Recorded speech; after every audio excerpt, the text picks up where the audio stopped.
Magandang hapon. Yan. Kamusta po kayo? Bago pong lahat, gusto ko po kayong batiin ng maligayang Pasko.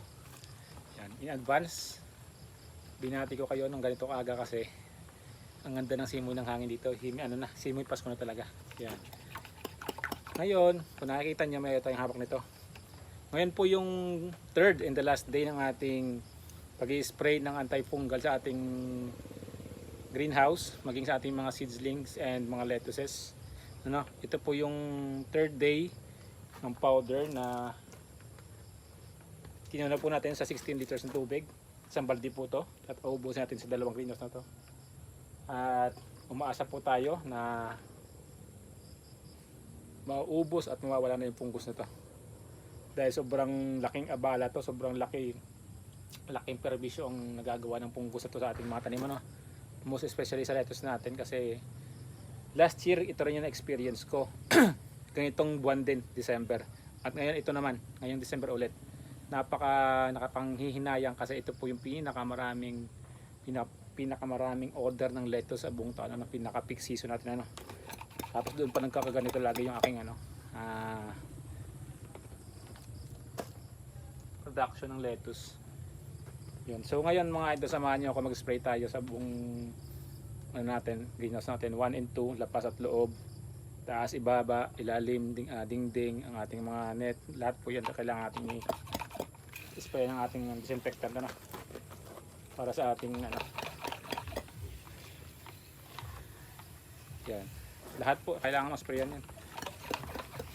Mula tayo dito sa ating mga boxes. Ito po ay in-order ko kay tanim. Ngayon kung gusto niyo rin umorder at nakakaranas kayo ng pareho sa aking problema sa greenhouse ko, check niyo lang po yung account ni Sir Katanim, Sir Marvin Besa. Yan.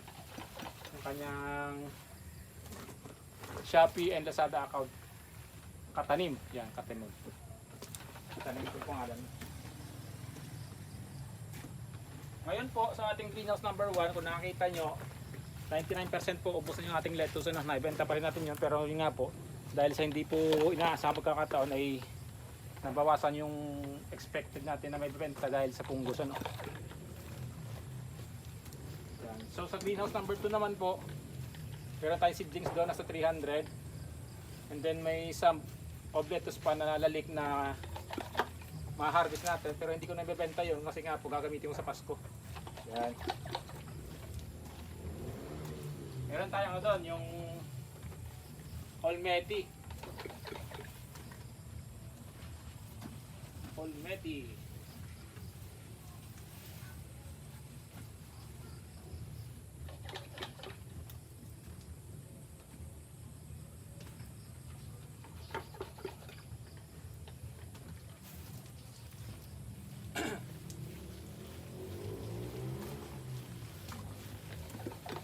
Kahapon po tayo nag-deliver ng ng 8 tig to 250 grams sa ating reseller sa Kalinog. Kay Ma'am Jolly. Sila po yung ating reseller.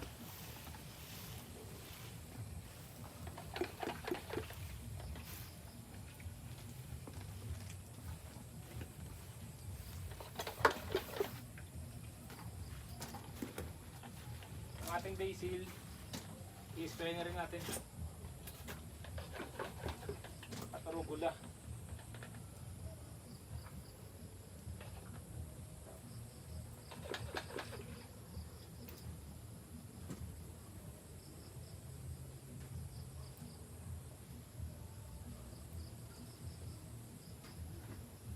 Then bukas tayo po ay maglalagay ulit o magdidilig tayo ng fish amino sa ating mga tanim, like doon sa ating basil at arugula. Kasi yung fish amino every week, isang beses lang po yun. So kung paano po yun i-spray, yung i-dilig yung ating fish amino, dapat po ay hindi po rekta sa ating mga dahon, kundi doon lang po sa lupa. At mas preferred po na panagdilig tayo ng fish amino, dapat walang araw. Kasi para mas maliit yung chance na hindi masunog yung ating ano. Mas maliit yung chance na masunog yung ating mga tanim. Spray lang. Pari sa net. So, uubusin natin yung 4 liters dito sa loob. Then yung 4 liters naman po ay sa labas. Sa isang greenhouse diyon. Yung sa kabila ulit 4 liters sa loob, then 4 liters ulit sa baba, sa labas. Paikot yun. Yan, ito lang. Yan po pala sa sa ating mga bagong viewers Kung hindi pa po kayo nakapag-subscribe, please do subscribe po. Libre lang po 'yan, yung subscribe button natin diyan. Pindot na lang po.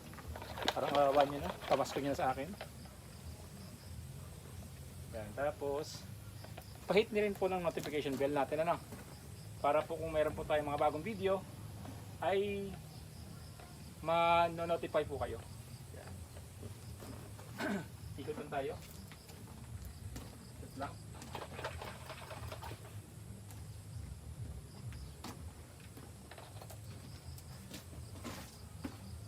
Yan, dapat ko lang ma-miss tayo palupa man yan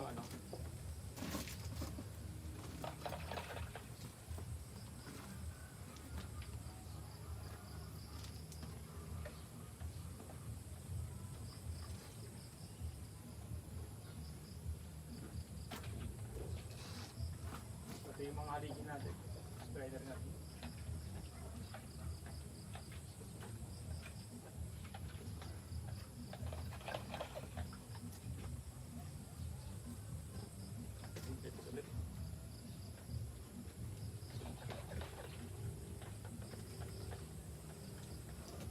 Lettuce ulit. Ito yung mga boxes.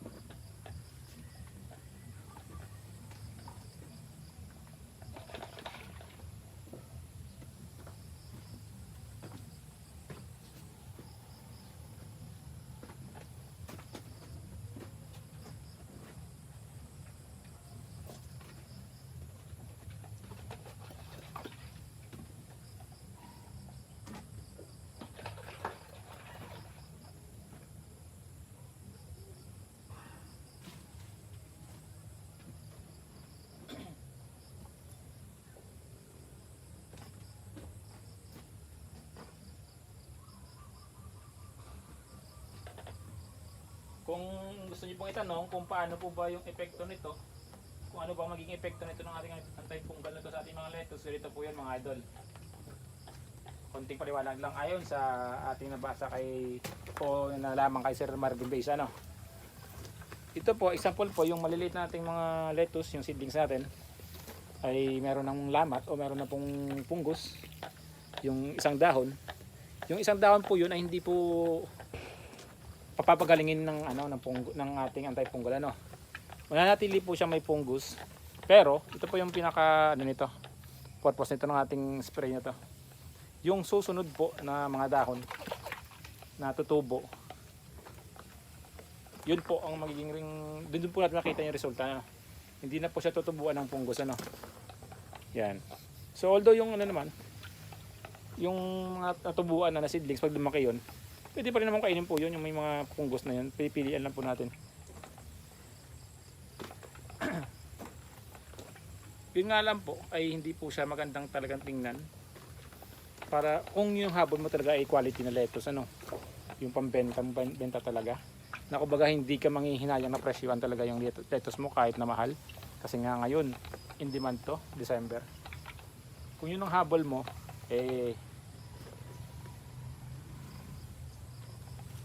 hindi po hindi ko po ina-advise na ibenta yung may talaga ng mataas ang presyo. Siyempre baba natin yan, yung mga punggos Pero kung pang bahay lang din yan, wala pong problema yun. Sarap pa rin yung lettuce, healthy pa rin yun.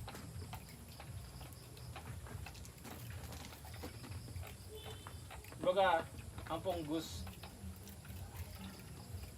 appearance niya, tapos yun nga po, mabilis siyang ano talaga kumalat eh. So, for example ito. Pinarantak, ito yung tsura niya. May fungus nating ano. Kaya pangit talaga siya. Okay. One down. 2 liters down.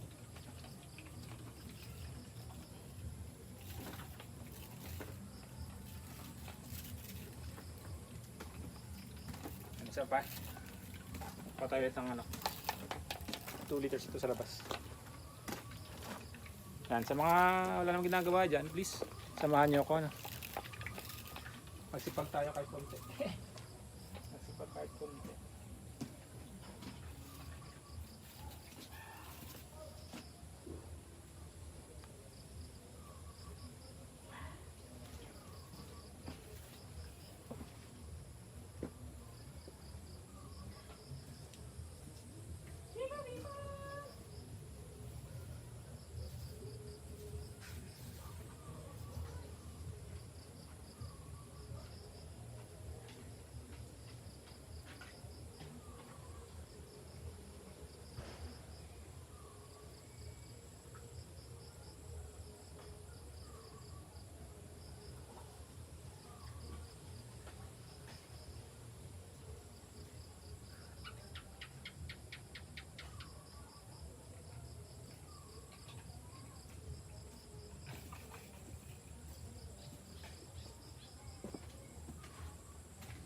So ngayon, dalawa.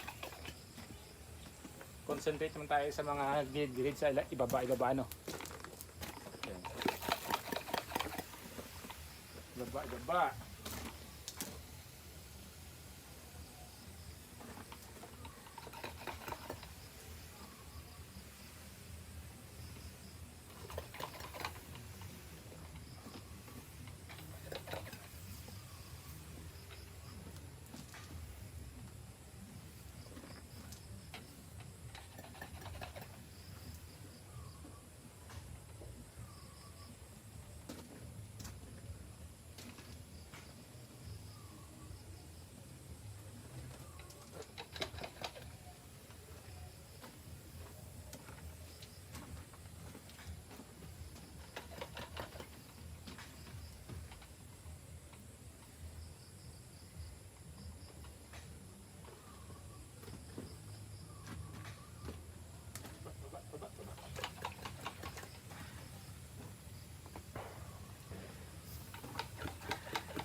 Konting tiyaga lang, matatapos din to.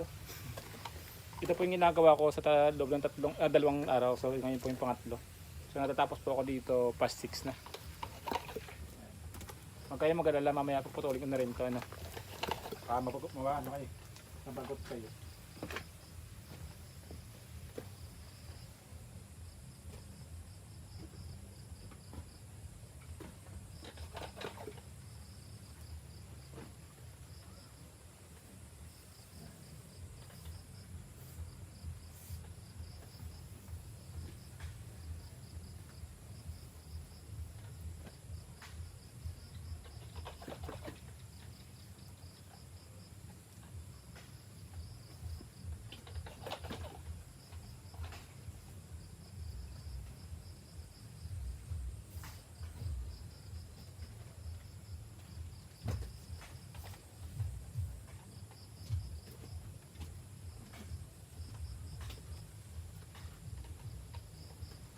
Bubong naman.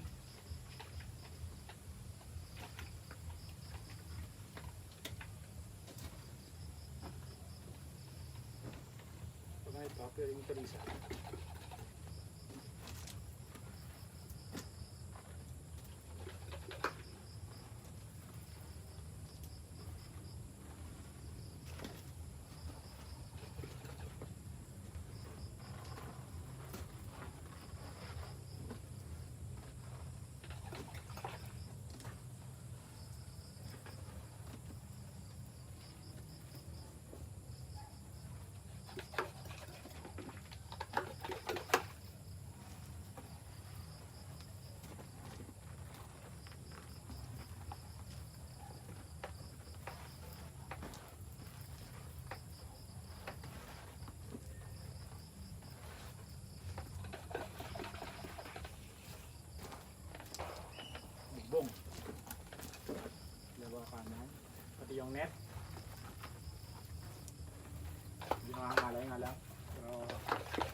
Kasi dapat lahat malagyan eh. Mabasa ng ating ano. Dito po.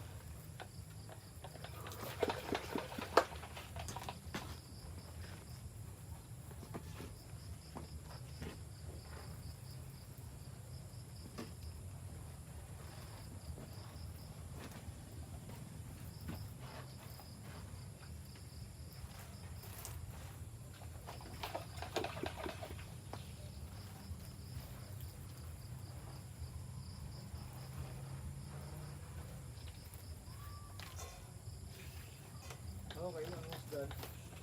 Ang wall naman, sa wall na tayo.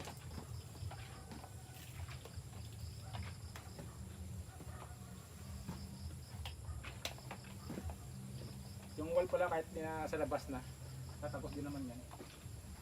Ito yung mga box natin. No? Kunti lang.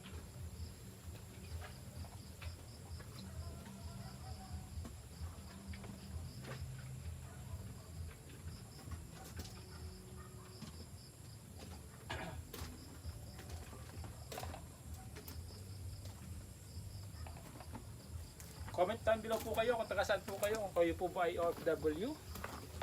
Yan, para po tayo ay makapagbati sa inyo na kung nasaan man kayong sulok ng mundo. Comment down below po. Para po sa sunod na video natin ay ma-shoutout natin kayo. No?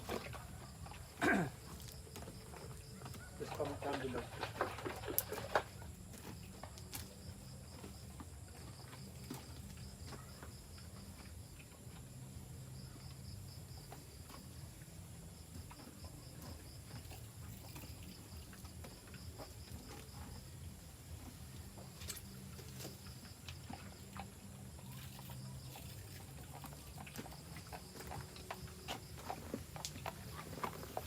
Hindi ko na po masyadong papahabain po yung video na to. Baka po tayo gabihin dito. Kasi out of 16 ay nakaka 4 liters pa lang po tayo ng spray. No?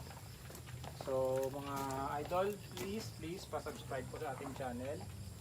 Yan. Pa-click po again ng notification bell para po lagi po kayong updated sa ating mga upcoming videos. At pa-share na rin po ng ating video. Pa-like na rin po. Ha mga idol. Babati po ulit ako ng maligayang Pasko in advance. Yan, may Pasko na talaga. Sana po ay isa puso po natin yung pinaka meaning ng ating pinagdidiwang ngayong buwan na to, ano? Kung bakit po tayo ay nagdidiwang. At yun nga po ay dahil sa kapanganakan ng ating mahal na Diyos Kristo Jesus o Panginoong Kristo Jesus, ano? Yan. At sana po huwag tayong makalimot na manalangin ang pasalamat sa lahat po ng biyaya na kanyang pinagkakalob sa atin, sa ating mga mahal sa buhay, sa pananatiling tayo po ay malusog at matatag. Hindi na po yung ating katawan, rin na rin po yung ating mga relasyon sa ating mga kamag-anak, kapatid, talong higit sa ating mga anak at mga asawa, mga idol, ano. Ulitin po, maligayang Pasko po sa inyong lahat. Bye bye, happy farming.